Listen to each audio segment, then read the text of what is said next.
आज श्रमिक अधिकारों को पुनः हासिल करो के तर्ज पर एक्टू का राष्ट्रीय सम्मेलन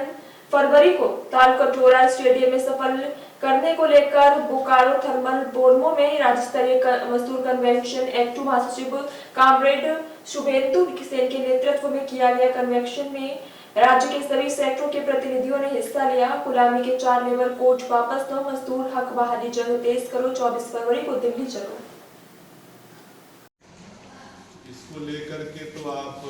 और भी विस्तार से चर्चा करेंगे सभी साथी इसमें कैसे इसको और बड़े पैमाने पर आप चलाएंगे, कैसे बेहतरीन तरीके से संचालन हो सकेगा, इस पर आप सभी साथियों की सहभागिता से ही इसको और करना संभव होगा। इस दौर में हम लोग इस सम्मेलन को संचालित करने की योजना बनाए हैं। तो अभी ही झारखंड का चुनाव संपन्न हुआ है। इस राज्य में आपको इस अभियान को संचालित करना है। एक अच्छी बात हुई कि इस चुनाव में गठबंधन की एक बड़ी जीत हुई है। चुनाव तक या चुनावों में जो एग्जिट पोल ये सब आ रहे थे, उससे तो लग रहा था कि झारखंड में एनडीए की ही वापसी हो, जो पूरा तंत्र जिस तरह से लगा हुआ था और जो कोशिशें, जिस तरह की ताकत इस झारखंड में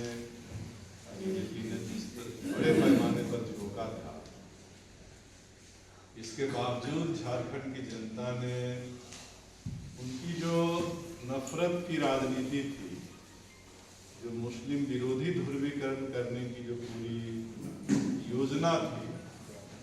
झारखंड की जनता ने उसे पूरी तरह से कहा जाए कि पहली बार झारखंड गठन के बाद झारखंड में जो चुनाव परिणाम आए हैं, इस तरह का स्पष्ट बहुमत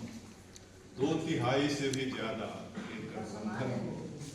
अभी तक के किसी भी चुनाव में नहीं मिला। ये झारखंड की जनता का जनादेश तो निश्चित तौर पर स्वागत योग्य है और ये जो सफलता मिली है, ये सफलता खास करके एनडीए की जो गोलबंदी थी, पहली बार एनडीए के अंदर भी आप देखेंगे तो पिछला जब चुनाव हुआ था तो बीजेपी तो अकेले थी, बाकी भी जो उनके साझेदार थे अलग अलग लड़े थे, लेकिन इस बार पहली बार एनडीए के अंदर में भी एक बड़ी एकता, बीजेपी आजसू के साथ साथ जदयू और लोजपा जैसी पार्टियों का भी इसमें समन्वय हुआ। एक बड़ी एकता बना करके वो लोग चुनाव लड़े, इसके बावजूद भी बुरी तरह से उन लोगों को पराजित होना पड़ा। और इंडिया गठबंधन के बैनर तले ऐसे भी पिछले बार भी एक गठबंधन थे। इस गठबंधन में नयापन जो था वो हमारी पार्टी का, हमारी पार्टी के शामिल होने से निश्चित तौर पर झारखंड के इस चुनाव में इंडिया गठबंधन के पक्ष में एक नए ध्रुवीकरण को और बढ़ावा दिया, जिसे खास करके धनबाद और बोकारो के जो चुनाव परिणाम हैं उससे भी देखा जा सकता है कि धनबाद में बीजेपी एक तरह से हाफ हो गई और बोकारो में तो पूरी तरह से साफ हो गई। लेकिन इस चुनाव परिणाम के खास करके उत्तरी छोटानागपुर के शेष पहलू को अगर देखें, बोकारो और धनबाद को छोड़ करके, तो यहाँ पर बीजेपी और मजबूती से सामने है। उत्तरी छोटानागपुर का इस इलाका को छोड़ करके बाकी जो इलाके हैं वहाँ पर इंडिया गठबंधन बुरी तरह से हारी। तो गिरिडीह का इलाका हो, कोडरमा हो, रामगढ़ हजारीबाग हो या चतरा हो, इंडिया गठबंधन की अगर बड़ी पराजय किसी क्षेत्र में मिली है तो इसी क्षेत्र।